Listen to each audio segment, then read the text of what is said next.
Muito boa tarde, bem-vindo ao Sina, ou talvez. O meu nome é Luís Matias, comigo estão Patrícia Machado e Francisco Brito. Hoje não podemos contar com o Luís Pardal. Esperamos que de hoje a uma semana já possamos ter aqui novamente o nosso trio de comentadores que semanalmente aqui está connosco para falar da atualidade. Temas que nos preocupam e falamos sobre a cidade mais concretamente, ou da região. Um grupo de moradores e empresários anunciou a criação de uma plataforma para lutar contra a instalação de 2 projetos destinados a produzir energia fotovoltaica junto à barragem do Divor. Os 2 parques solares vão ocupar uma área superior a 800 hectares. Tanto o Turismo de Portugal como a Câmara Municipal de Évora deram um parecer negativo, mas se calhar estamos a falar apenas de 2 de vários projetos que existem nesta dimensão. Patrícia Machado, olá, bem-vinda, boa tarde. Temos uma revolta contra as energias renováveis em curso? Ora, boa tarde a todos, aos nossos ouvintes, ao Luís Matias e ao Francisco Brito. Eu não sei se é uma revolta, nem sei se nós poderemos dizer que há uma revolta generalizada contra os painéis. O que eu penso que é útil e importante discutirmos, de facto, é a estratégia de utilização energética, das potencialidades que o país tem e de como é que as pomos ao serviço do desenvolvimento dos territórios e da população, dos vários setores de intervenção e de atividade no nosso país. De facto, nós temos um país com uma imensa capacidade de recursos que estão longe de ser aproveitados, mas de facto, como dizia, precisamos ver é como é que os aproveitamos e ao serviço de quem. Nós assistimos ainda, portanto, no governo do Partido Socialista, em várias fases da sua intervenção e da sua gestão ao longo dos anos, mas agora estou a falar mais recentemente, dessa, digamos assim, abertura para uma utilização, eu diria, com pouca visão estratégica e muito desenfreada para o aproveitamento, de facto, por parte dos grandes grupos económicos, e aqui é que é a diferença, é ao serviço de quem e para quem é que estão a utilização dos nossos imensos recursos, de uma utilização, de facto, de recursos de forma desenfreada e sem ter em conta um conjunto de outros aspectos que nestas matérias nós precisamos ter em consideração. Quais são os seus verdadeiros impactos do ponto de vista ambiental, do ponto de vista paisagístico, de utilização de outros recursos que estejam nas proximidades e que a gente também não pode, digamos assim, sem analisar e sem verificar um conjunto de elementos que têm que conviver entre si, começar a ver plantações, aliás, como vimos das monoculturas super intensivas da oliveira ou do amendoal aqui no Alentejo, por exemplo, começar a ver monoculturas de painéis solares com extensões gigantescas. E, de facto, no plano do território, se não estou em erro, na altura aproveitando as estações de proximidade elétricas, portanto, existentes, estávamos a falar de cerca de 25 projetos, e no Alentejo, se não estou em erro, são 7, não conhecendo ao pormenor estes que estão aqui em causa do nosso tema que está em debate, estamos a falar de um aqui nas imediações do Divor, e em que, de facto, tem que se ver e verificar ali um conjunto de fatores. Estamos a falar de uma área que não é pequena e que um primeiro aspecto é que as câmaras municipais não licenciam este tipo de projetos, portanto, emitem pareceres. E a entidade Turismo de Portugal, se não tem erro, foi mesmo essa a entidade, que deu um parecer negativo até àquela comissão que analisava os projetos, colocando sérios riscos irreversíveis no quadro da paisagem, do seu impacto que teria da paisagem, e deduzo eu, lá está, volto a reafirmar, não conheço no concreto, mas pondo em causa também aspectos imagino, da dimensão ambiental e que ponham digamos assim, e que tenham em conta um conjunto de fatores. Tem que se verificar também em cada um destes projetos aquilo que está ou não a ferir aspectos, por exemplo, como o PDM. E, portanto, também com base também nisso, o parecer da Câmara Municipal não foi favorável. E, portanto, uma coisa é a utilização dos recursos, das potencialidades, mas sempre ligada a uma visão estratégica, que penso que não é, analisando ou verificando quer este, quer outros, nem sempre nem nunca, nem tudo nem nada, mas de facto aquilo que se precisa de concentrar em termos de análise e de verificação é de facto para que é que serve, a quem é que serve e ao serviço de quem é que estão este tipo de projetos, e tudo indica que estes não. Admito que obviamente haja aqui uma insatisfação, porque ao que parece também há uma grande proximidade da instalação das próprias áreas habitáveis, portanto, e de conflituam, quer de paisagem, quer de conflito também com aquilo que é a vivência digamos assim, o ordenamento, né, de quem ali vive e trabalha. Francisco Brito, muito boa tarde, bem-vindo. E tu, o que é que achas? Há aqui uma revolução contra os painéis solares? Ora, muito boa tarde a todos, boa tarde aos nossos ouvintes, boa tarde à Patrícia Machado e ao Luís Matias. Eu não creio que seja propriamente uma revolução contra os painéis solares em si e contra as energias renováveis. Eu creio que há uma situação específica, neste caso concreto do Divor, mas também podemos falar noutras situações em que existe proximidade ou de zonas hídricas, patrimoniais ou habitacionais, em que sabemos que qualquer tipo de instalação de grande dimensão, seja de painéis solares ou seja de outro tipo de natureza, coloca sempre em causa algum tipo de conflito com moradores ou pelo menos os interessados nas partes vizinhas. Portanto, com isto, não me parece que as pessoas estejam contra que exista a produção de energia fotovoltaica. Nós sabemos que é preciso fazer uma transição energética inteligente, mas para que ela seja efetivamente inteligente é preciso também seja inteligente na implantação no território. Agora, concretamente, não conheço o desenho destes parques solares, portanto, não consigo em detalhe comentar se realmente eles fazem sentido ou não, ou se colocam, na minha opinião, em causa as pessoas visadas. Acredito que se não colocassem, as pessoas não se manifestariam, portanto, também aqui uma posição que é tomada pelas pessoas e que naturalmente é sempre de ter em conta, seja por quem está no território e que pode também aferir e apoiar eventualmente até essa posição, no caso da Câmara Municipal de Évora, não é? Como entidade que defende o território do concelho, mas também as entidades que são responsáveis pelo licenciamento propriamente dito, até porque sendo um parque solar ele é submetido a licenciamento, não é municipal, mas é de uma agência própria para tal. Portanto, obviamente tem que haver peritos que consigam avaliar isto não só do ponto de vista daquilo que interessa ao país produzir em termos de energia. Portanto, claro que nós sabemos que hoje em dia, até pelos apoios que existem, até de fundos europeus, estamos interessados em produzir o máximo possível de megawatts via energias renováveis, até para termos autossuficiência, portanto, para não dependermos nem de fontes fósseis, de combustíveis fósseis, nem do exterior, portanto, da produção energética de outros países. Portanto, queremos ser nós a produzir a nossa própria energia, mas temos que o fazer com peso e medida. Portanto, não podemos colocar em causa a nossa herança histórica e patrimonial. Neste caso do Divor, não sei exatamente se está em causa ou não, mas temos património nesta zona e é importante aferir se existe impacto ou não, portanto, nomeadamente o percurso do aqueduto da Água da Prata, o troço, concretamente, o troço do aqueduto que está enterrado, e é preciso, obviamente, aferir se esta zona não conflitua uma com a outra. E, por outro lado, obviamente, aqui a questão paisagística. Portanto, nós temos muito território. Podemos conseguir construir parques solares em zonas que não têm tanto impacto paisagístico. Portanto, é preciso, obviamente, pesar isto tudo e perceber onde é que realmente conseguimos esta transição energética sem afetar tão diretamente as pessoas.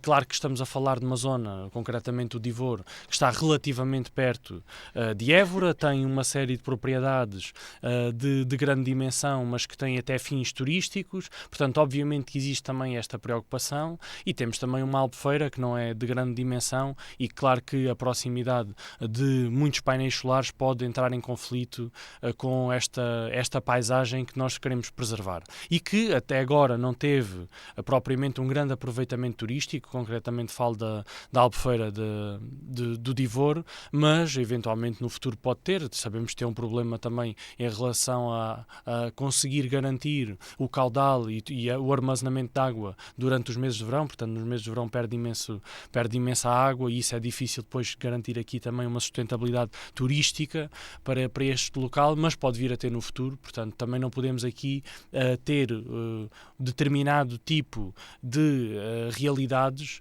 a serem construídas agora que possam conflituar com isso no futuro. Portanto, aqui o que me parece fulcral é que exista não só uma aflição por todos aqueles que têm acesso à informação mais detalhada, e aqui concretamente falo obviamente também da Câmara Municipal, uma aflição para ver realmente o que é que está em causa. Aliás, se existe um parecer negativo da Câmara, é porque obviamente tiveram acesso a essa informação, e se dando um parecer negativo, se ele for devidamente fundamentado, portanto, não conheço aqui o conteúdo desse parecer, mas se ele for devidamente fundamentado, então a Câmara Municipal deve ter uma posição de defesa concretamente desta área e tentar perceber onde é que estes parques podem existir. Portanto, também não acredito aqui que a posição a ser defendida pelo município seja a de não constroem aqui e não constroem mais lado nenhum. Não, é preciso ver realmente. Portanto, o município teoricamente conhece o território como ninguém do território do concelho, portanto também consegue perceber onde é que estes parques solares podem ter menor impacto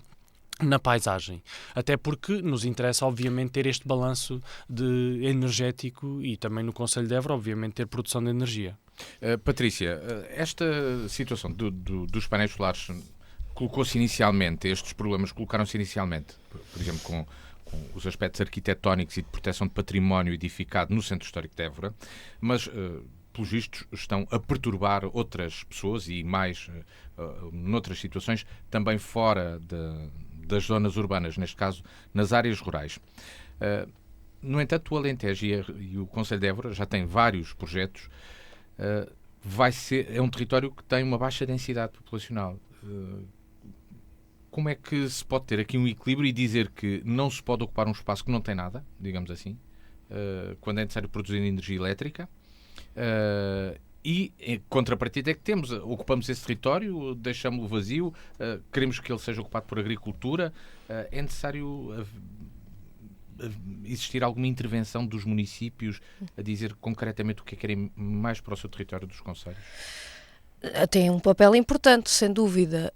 Eu acho que a questão fundamental aqui tem a ver precisamente com isso que tu abordas, a que eu chamo ter uma visão estratégica, que obviamente o município pode e deve dar uma contribuição, e desde logo a questão do PDM é um instrumento que contribui, de facto, para uma visão também do ponto de vista do ordenamento do território, da funcionalidade dos solos, dos terrenos, porque nomeadamente estamos a falar aqui de projetos fotovoltaicos, eu acho que estamos todos de acordo que não é não projetos fotovoltaicos, ponto final, parágrafo. Portanto, o que se tem que avaliar é, em cada um dos projetos, os impactos reais que têm, onde é que eles querem ser introduzidos, se é ou não, de facto, área onde tem potencial agrícola, onde já existe. Portanto, porque há projetos, por exemplo, em que têm em consideração até a pastorícia, portanto, ter ali o convívio e não limitar, portanto, tem a ver, de facto, com dimensões, com áreas que vão ocupar, que tipo de áreas, se conflitua ou não, como dizia esta, dimensão agrícola, ou, noutros casos, de preservação do património, ou que firam do ponto de vista, tanto paisagístico, e, portanto, tudo isso tem que conviver do ponto de vista da análise e da avaliação, para que de facto depois possa haver considerações e pareceres, embora, como já aqui referimos, não cabe aos municípios fazer o licenciamento destes projetos. Mas percebe-se que a população não está segura ou tranquila de pareceres negativos, como aqui se vê. Naturalmente, e para haver pareceres negativos, estamos a falar tanto quer do Turismo Portugal, quer da Câmara Municipal, E, de facto, aqui um incómodo por aquilo que aparentemente o projeto deixa a descoberto, que é, de facto, algum conflito relativamente ali à proximidade, portanto, e à área a ocupar.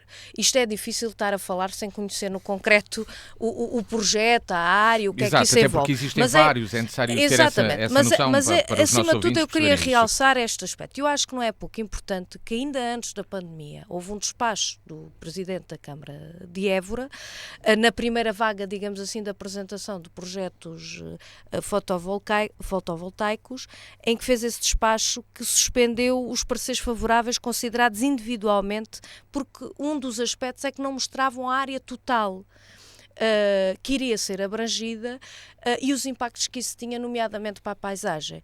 E eu acho que isto é, por exemplo, um elemento do papel de um município, neste caso a partir do despacho do Presidente de Câmara, em que salvaguarda, por ausência de toda a informação, porque isso é justo, não é? É justo para as populações, é justo para perceber de facto qual é a área que vai ser ocupada e que impacto real é que aquilo tem, e não tendo essa capacidade de limitação, de licenciamento, aqui está uma forma de facto de poder salvaguardar a partir dos instrumentos e daquilo que está ao seu dispor, também aquilo que possam ser os interesses do concelho, do território, do património, da população, que poderá ser abrangido ou não. Portanto, eu acho que não está aqui em causa o aproveitamento ou não dos recursos, o caminharmos nisso ou não. A questão está, porque nós sabemos, se há aqui outro tipo de interesses, e esta questão do aproveitamento das subestações da REN por esse país fora, são 25 os projetos, e no Alentejo são 7, nós estamos a falar de áreas, de facto, que pretende que são gigantescas, monstruosas, com reais impactos, com alertas relativamente a isso. Uma coisa é o aproveitamento sustentado, com uma visão estratégica, que ponha ao serviço, lá está, do desenvolvimento do território, das populações, do desenvolvimento económico, ambiental, por aí fora. Outra coisa é, para responder a interesses, diria assim, de mercado, poder, de forma indiscriminadamente, fazer. Portanto, acho que é muito importante que haja essa apreciação, esse rigor, essa fiscalização, e não assinar por baixo, de facto, questões que podem ter outro tipo de impacto.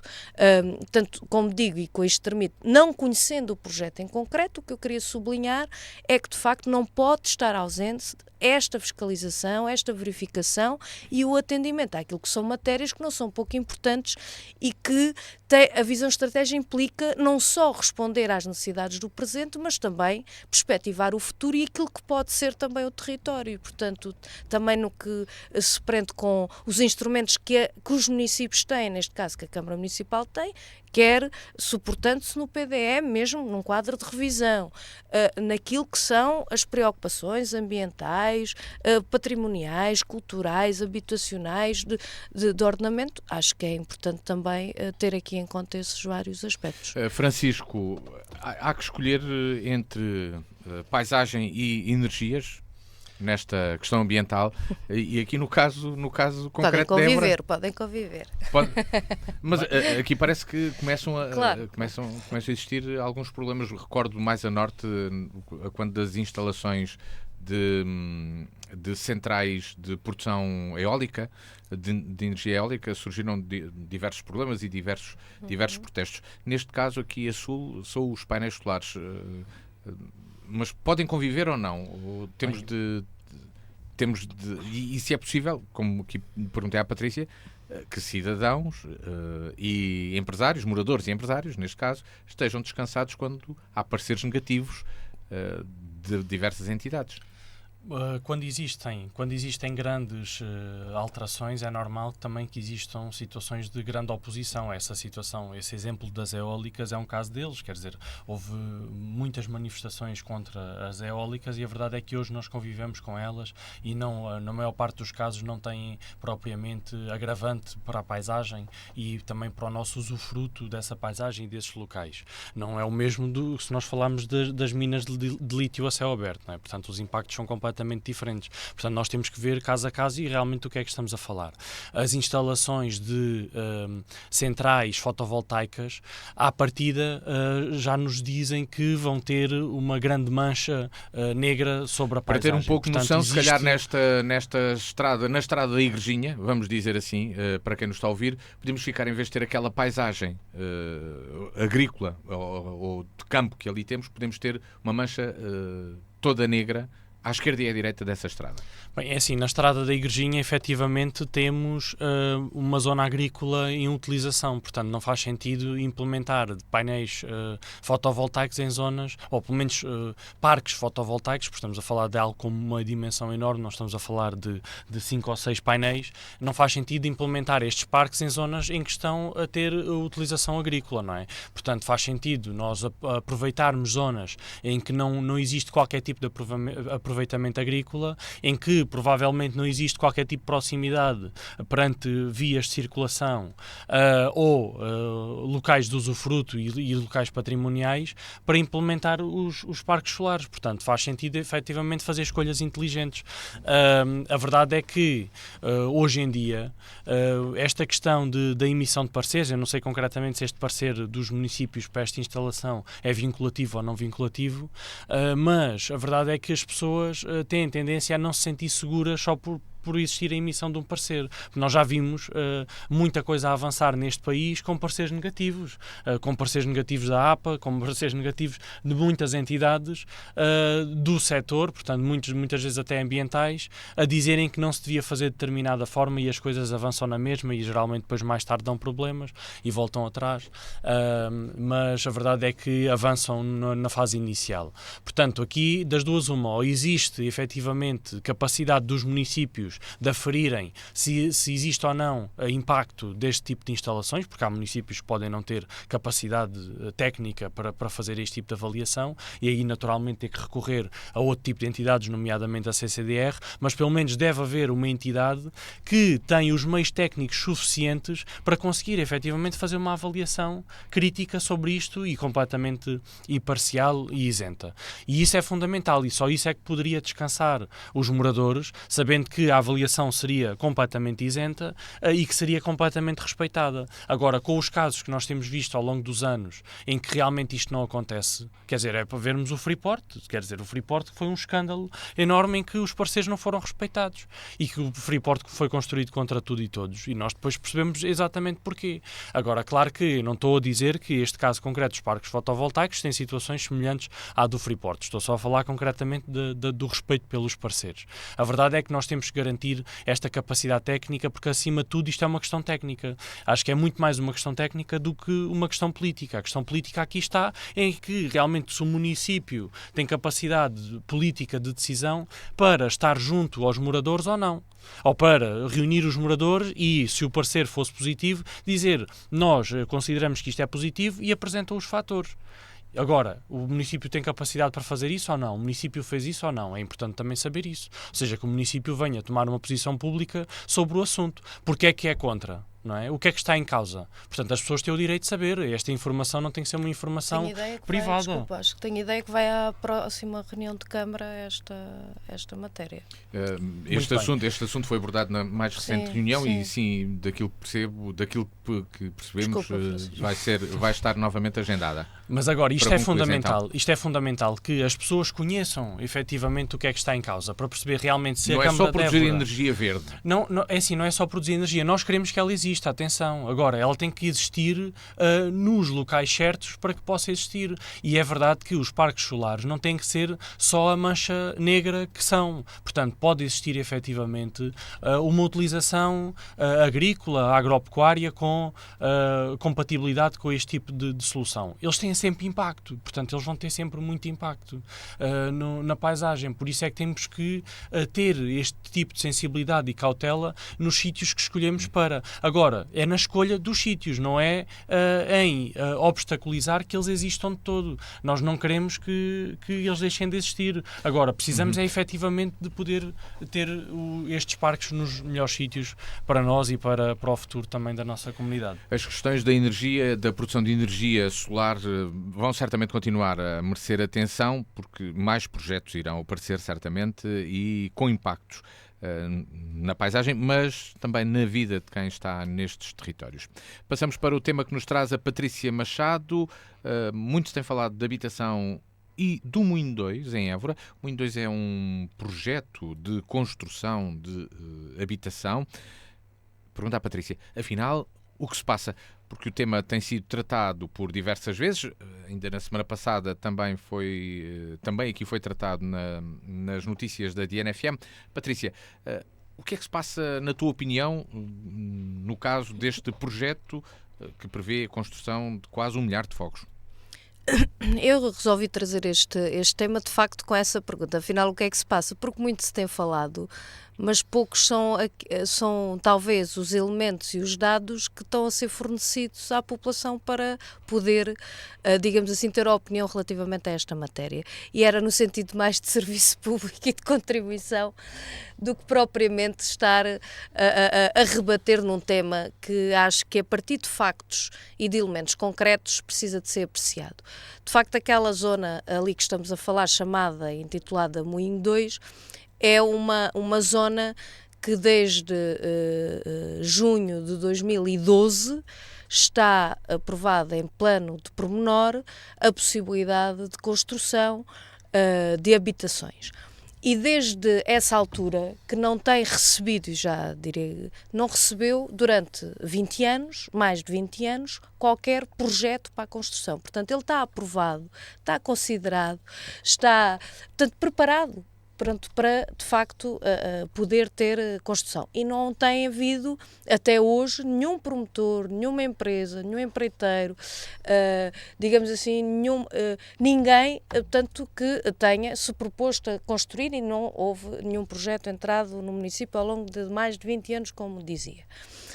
Não deixa de ser um elemento que penso que tem relevância em todo este processo, que com a necessidade, com a alteração da lei dos solos e a obrigatoriedade de revisões de PDMs, tanto colocada pelo PS, mas também pelo PSD nos governos de então, e com esse desenvolvimento desse processo e dessa necessidade por parte da Câmara, deixou de haver os terrenos urbanizáveis e passou a haver só rústicos e urbanos, e, portanto, não havendo nenhuma proposta, portanto, aquele terreno portanto, corria naturalmente o risco de poder, portanto, deixou de poder ser urbanizável, estava com aquela perspectiva do urbano. Mais recentemente, houve uma proposta entrada na Câmara de uma cooperativa para um projeto que abrangia apenas 1/3, ainda assim importante, 1/3 de toda aquela dimensão que não é pequena.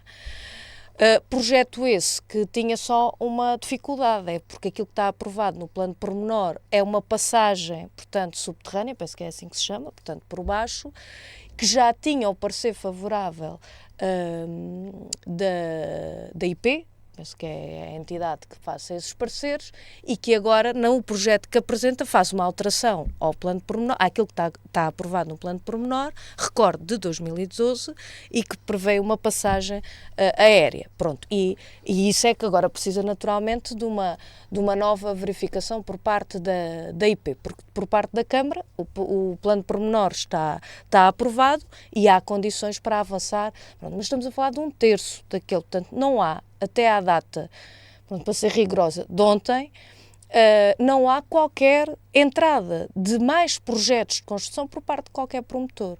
E, portanto, aquilo que se tem procurado agitar, que parece que há 1000 fogos em perspectiva e em expectativa para serem construídos, e que há alguma obstaculização por parte de alguém, não corresponde minimamente à verdade.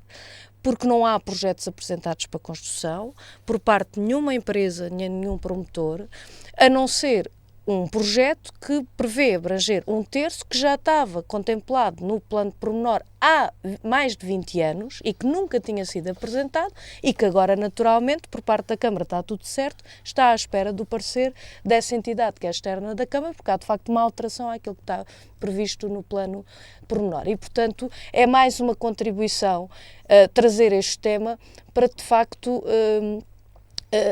uma coisa é nós discutirmos o problema sério no país, e também, obviamente, Évora na exceção, da habitação. É, de facto, um problema sério, principalmente a questão do custo da habitação e do acesso àquilo que é um direito constitucional, que é o direito ao acesso à habitação.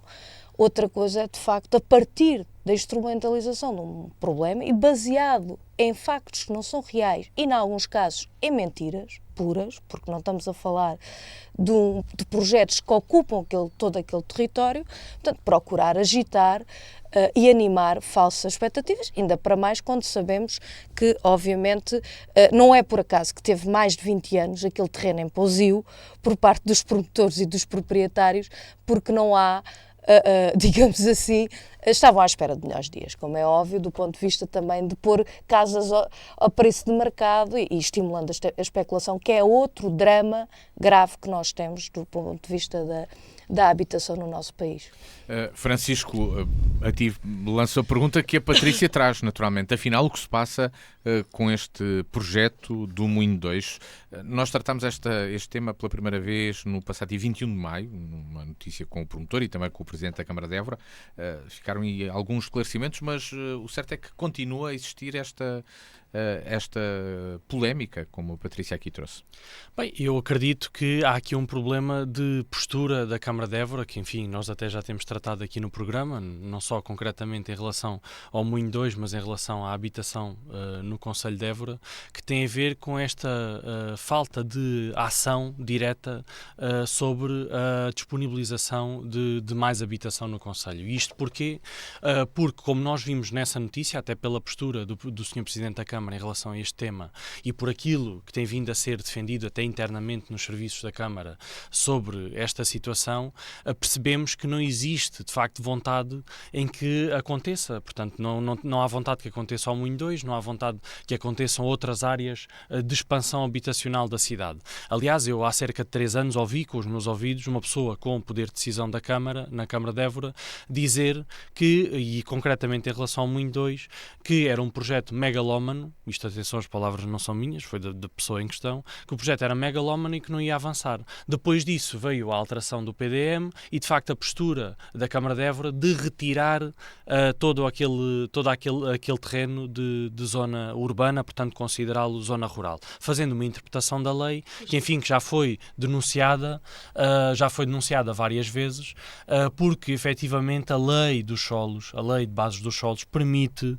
que existam zonas intermédias, por assim dizer, ou seja, nós temos estas zonas de expansão e que são do interesse da cidade, que continuam disponíveis para construção, portanto elas não têm que obrigatoriamente ser retiradas.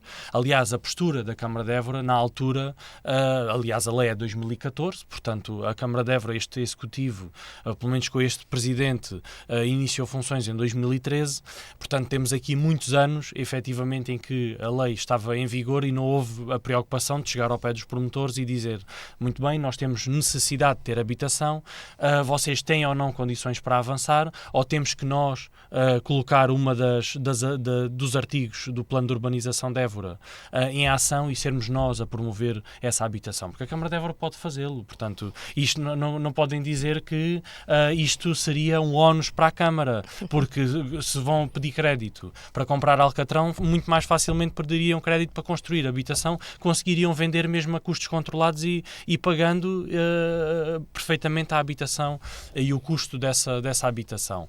Portanto, conseguiriam aqui ter uma ação direta na disponibilização de casas no mercado. Agora, não o fizeram, portanto, não foram falar com o investidor ou os investidores para que isso acontecesse. Os investidores, pelo menos um deles, também há cerca de 3 anos ouvi dizer que tinha entregue na Câmara um projeto que continuava a aguardar resposta. Naquela altura já tinha 8 anos de espera, portanto, e que pelo visto estava na gaveta. Depois percebi porquê, não é? Portanto, essa visão da Câmara em relação ao Moinho 2.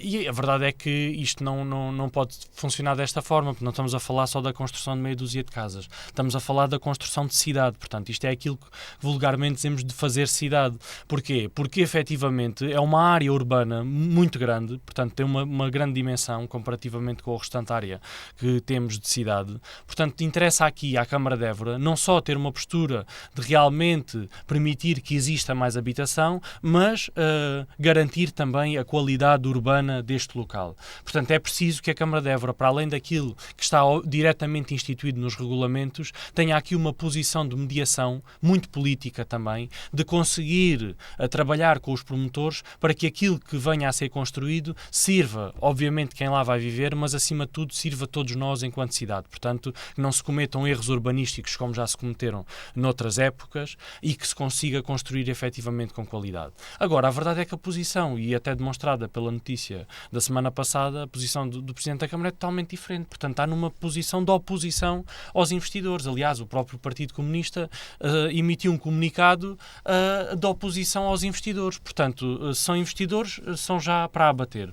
E isto não pode ser uma postura de quem governa o município, ainda por cima um município que tem um problema de habitação que tem. Portanto, isto é um problema de postura gravíssimo que a Câmara de Évora tem neste momento. A Câmara de Évora, obviamente, falo concretamente dos eleitos da CDU, e que realmente está a obstaculizar efetivamente a construção de mais habitação, porque isto é o objetivo, não é? Quer dizer, com esta postura é impossível que se consiga desenvolver habitação. Eu acho que o Francisco agora, até se isto ficou gravado das duas caras, é que ele não consegue olhar para mim sem se rir, dizer assim, olhar para o... Isto é ridículo, porque isto, não é? Depois dizer, como é que vocês como é que vocês dizem que defendem o direito à habitação instituído na Constituição da República Portuguesa e depois não conseguem trabalhar com os proprietários e com os investidores? Quer dizer, como é que é possível? É assim, e vem acusar os promotores, é assim, eu não sei quem é que são os promotores, à exceção da cooperativa, que é o único promotor que conheço.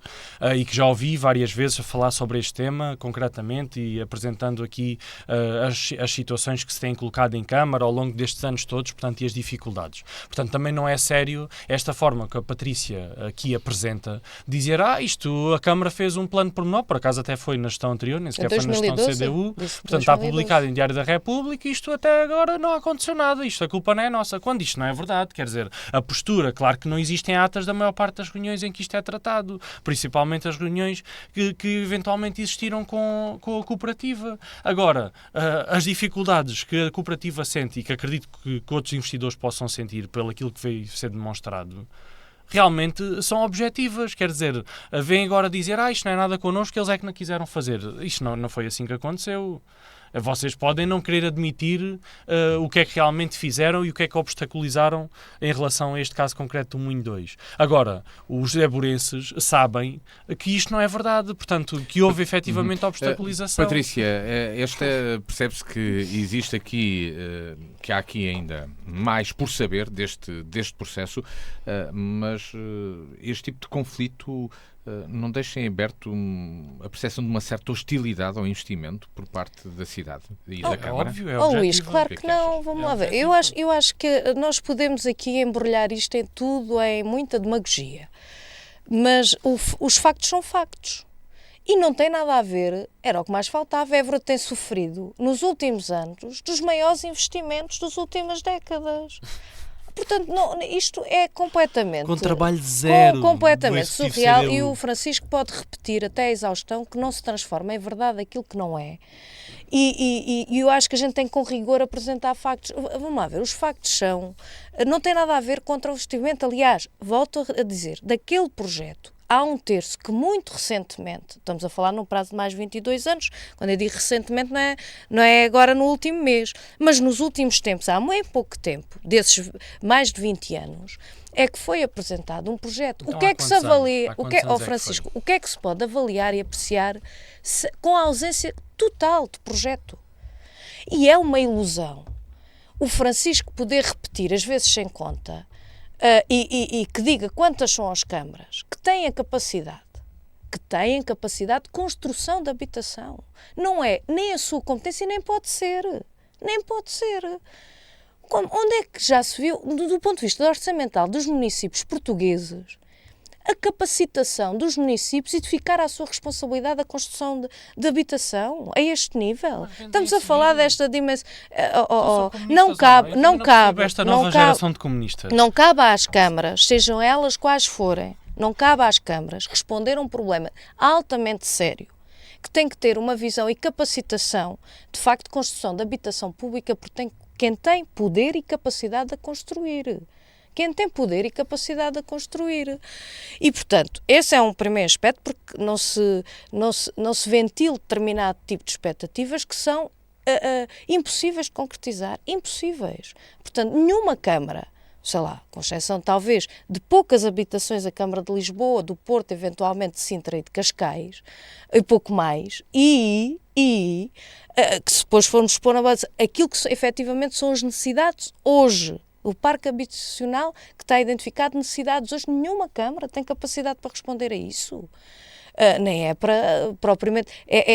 uma coisa é ir buscar àquilo que possa recorrer para contribuir dentro do quadro das suas competências para minimizar, do quadro de habitação pública, de habitação a preços controlados. Outra coisa é outra coisa, portanto não misturemos, acho eu. Depois, tentar criar esta ideia de que há uma obstaculização, como se houvesse alguma coisa em andamento e que alguém está a obstaculizar.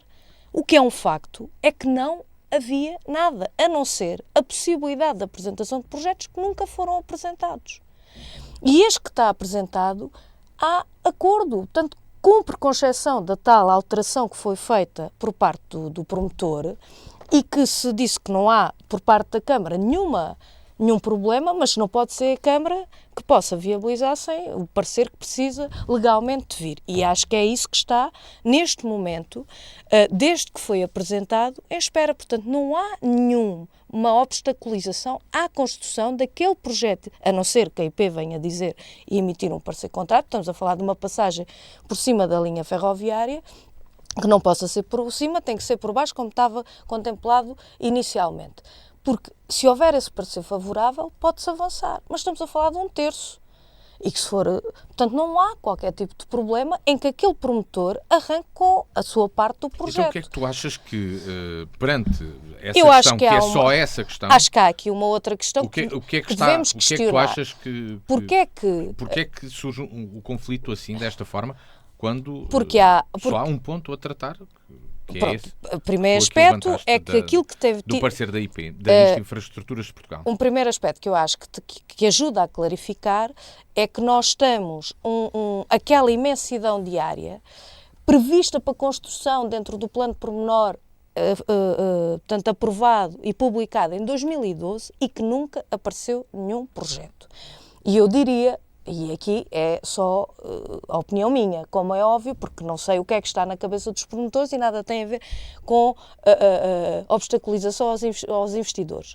É que não lhes interessava, até agora, do ponto de vista de rendimento e de negócio. Pronto. E no momento em que houve esta obrigatoriedade de revisão dos PDMs e que efetivamente deixou de ser possível terreno urbanizável, e está rústico ou urbano, mas aquele que está considerado terreno urbano, que se houver apresentação de projetos, ele é urbano, não é rústico. Mas perante esse perigo, ou seja, de perder valor em termos de terreno, portanto, levantaram-se aqui vozes que depois, utilizando argumentos que há ali 1000 focos previstos para construir e que a Câmara está a obstaculizar. Não há 1000 focos para construir, não há lá nenhum projeto para construir. Venham os projetos. Aquilo pode ser considerado o terreno urbano e, portanto, há de facto uma desvalorização por via, nomeadamente do governo do PSD e do PS, relativamente à alteração do Lei dos Solos, que altera, de facto, o Francisco pode dizer o que quiser, mas altera, de facto, aqui alguns elementos. E há um aspecto que sim, que da parte do PCP e dos eleitos da CDU, isso sempre nos pautámos, que tem a ver naquilo que podemos dispor do ponto de vista de instrumentos e que possam contribuir para travar especulação, porque fustigadas as famílias, os preços e os preços, sim, porque obviamente há muita especulação no plano da construção e no plano, eu não estou a dizer neste caso em concreto, e no plano do custo à habitação. Hoje, e Évora sente-se disso. Não é só Évora, é no país, mas Évora é uma das cidades que se sente isso. Já falámos aqui várias vezes, portanto é importante travar. E assistimos àquilo que foram medidas do governo do PSD, mas também do PS, a lei Cristas, dos despejos, a questão de não travar o aumento das taxas de juro, portanto, tudo isso, o preço da habitação, portanto, tudo isso são medidas com nomes concretos, PSD, CDS e PS. E, portanto, aqui a questão não tem nada a ver nem com obstaculização de investimento, nem com visão estratégica da cidade. Há um terreno pronto para ser construído, há promotores que se dizem interessados, mas que até ao dia de hoje é verdade que há um projeto para meter-se daquele terreno que está perfeitamente em condições de avançar, apenas com este pormenor, e que assim que vier isso, haja vontade por parte dos investidores e não há nenhuma obstaculização ao contrário do que procura. E, portanto, eu acho que uma coisa é as lutas políticas e as batalhas políticas possam estar por trás disso. Outra coisa é faltar ao rigor e à verdade. Francisco Brito, temos, então, pelo que diz a Patrícia, só falta um papel, só falta uma licença. Não é? Para um terço. Para um terço, exatamente. Então, que é a única coisa que existe. Mas se é assim, se falta isso apenas, porquê todo este conflito e todo este levantar de dúvidas? Exatamente, portanto, aí, logo por aqui, nós percebemos que existe muito mais para além daquilo que a Patrícia aqui está a dizer e que tem sido público. Mas para este terço, pelos vistos, será isso? Não, para a implantação total, portanto, nós percebemos que existe aqui mais qualquer coisa, será essa guerra política que a Patrícia aqui diz, que o Partido Comunista, pelos vistos, quer travar aqui uma guerra política em relação ao investimento, até porque a Patrícia e o Partido Comunista falam em especulação e não percebem que quanto mais disponibilização de fogos existir no mercado, menor será a especulação. Portanto, quanto mais é a oferta, menor é a especulação. E realmente não conseguem compreender que se continuam a aparecer 20 casas por mês, e estou a dizer este número completamente em abstrato, mas existem poucas casas por mês a serem vendidas em Évora. Efetivamente vendidas, portanto disponíveis para serem novamente ocupadas por uma família. Comparativamente com disponibilizar paulatinamente, ao longo de meia dúzia de meses, 950 casas, isto obviamente tem um impacto muito grande no mercado. Portanto, obviamente, só esta operação urbanística do Moinho 2, só casas. Esta operação urbanística, mas alguma vez falaram com o promotor a perguntar porque é que o projeto que o promotor apresentou é um terço daquele espaço. Mas o promotor vem falar a público, quer-se virar contra a Câmara, só porque sim, portanto não entregou nada e realmente vai virar. Quer dizer, ninguém consegue acreditar nisso, não é? Não aliás, nada, mas o PSD na Câmara pode pedir os projetos peçam os projetos que estão entrados por parte nós sabemos o que é que acontece aos projetos. Aliás, aquilo que é defendido por um dos promotores diz precisamente que o projeto desapareceu. Aliás, tem provas que ele foi entregue. Eu vi provas de que o projeto foi entregue há mais de 10 anos. Portanto, a questão aqui é alguma coisa aconteceu entretanto e podiam explicar. Agora, realmente, esta postura que o Partido Comunista tem é assustadora para o Conselho. Vale tudo. Não, mas é que não é uma questão de falta de argumentos, porque isto é objetivo. A questão é, as casas mas vão acontecer ou não? Os serviços da Câmara de fazer eu não estou a acusar os serviços da Câmara, estou a dizer que um promotor fez uma entrega de um projeto e vocês estão a dizer que o projeto não deu entrada na Câmara. Alguma coisa aconteceu. Pode ter caído à porta da Câmara. Não sabemos, não é? Não se sabe. Agora, a verdade é que, e se calhar para conseguires perceber e eventualmente algumas pessoas do Partido Comunista conseguirem perceber o assunto, podem fazer um paralelo com uma operação urbanística que aconteceu durante a governação municipal do Partido Comunista a partir de 1977, que foi o bairro da Malagueira. Portanto, é vermos qual foi a postura dos eleitos da CDU para o desenvolvimento do bairro da Malagueira e vermos agora o posicionamento dos eleitos da CDU para o desenvolvimento, seja do Minho 2, seja de outras zonas de expansão. Portanto, na altura da Malagueira, até com o governo foram falar, portanto, impuseram-se, garantiram expropriações, foram procurar o arquiteto, foram procurar as cooperativas, houve vários tipos de promoção urbanística, portanto, através de cooperativas, através do Estado diretamente, agora estava a tentar lembrar-me do nome concretamente, do Fundo para a Habitação, que existia à altura, e disponibilização de lotes para privados, para construção em termos de privados diretamente, para promoção direta. Portanto, houve muitos tipos para conseguir desenvolver aquela operação urbanística de 1000 casas, houve muitos tipos de promoção distinta. Portanto, não foram só investidores privados, como foram os privados compraram os lotes, mas havia também as cooperativas. Isto foi tudo promovido. Isto foi tudo, e ainda existe. Portanto, um dos promotores do Moinho 2 é uma cooperativa de habitação que também esteve na Malagueira, na construção da Malagueira. Agora, qual é que é a diferença? À época da Malagueira, à frente da cooperativa havia pessoas da CDU, toda a gente sabe disso. Agora, pelos vistos, não deve haver. Agora, isto são factos. Agora, a verdade é, porque é que o posicionamento dos eleitos da CDU é totalmente diferente? Porque é que quando foi a Malagueira... Não, então, olha, eu convido-te a ler o que é que está escrito sobre o tecido socioeconómico da nossa sociedade, da nossa cidade e do nosso concelho em 1977. Porque tu lês esses textos e pensa, e se não tiverem lá a data, tu vais dizer que são de hoje. Ainda ontem estive a ler um texto escrito por Abílio Fernandes em 1979 que fala exatamente dos problemas que nós hoje vivemos. Os dados até são semelhantes e tudo. Os dados de envelhecimento, os dados populacionais, são todos eles semelhantes. Mas aquelas casas depois não foram para ser vendidas ao preço de mercado, como se costuma dizer. Não foram vendidas ao preço, foram vendidos lotes. Pois. Então, muito bem, mas por isso mesmo, ter o plano de urbanização que permite à Câmara ter a frente desta batalha, como vocês chamam. Portanto, agora concretamente, só para terminar, a Câmara de Évora efetivamente tem hipóteses de fazer, como fez no caso da Malagueira, a legislação permitia, como permite hoje. Portanto, existe aqui hipótese da Câmara ser liderante neste tipo de processos. E o que nós vemos desta Câmara de Gestão da CDU neste momento é que é exatamente o oposto. Portanto, estão completamente contra os privados, em vez de arranjarem a solução, querem arranjar confusão. Quer dizer que é uma coisa completamente caricata. Bem, se fôssemos aqui discutir quem é que quer arranjar confusão, Francisco, tínhamos mais um programa. Mas vamos ao sim, não, talvez, na reta final do programa desta semana. Patrícia, o que é que traz? Um sim, um não ou um talvez? Olha, não é bem um talvez, é porque, acima de tudo, é um grande sim, às vésperas em que estamos, da abertura de mais uma edição da Feira de São João, que valorizo muito e que faço votos para que, de facto, seja uma grande feira, mas com, de facto,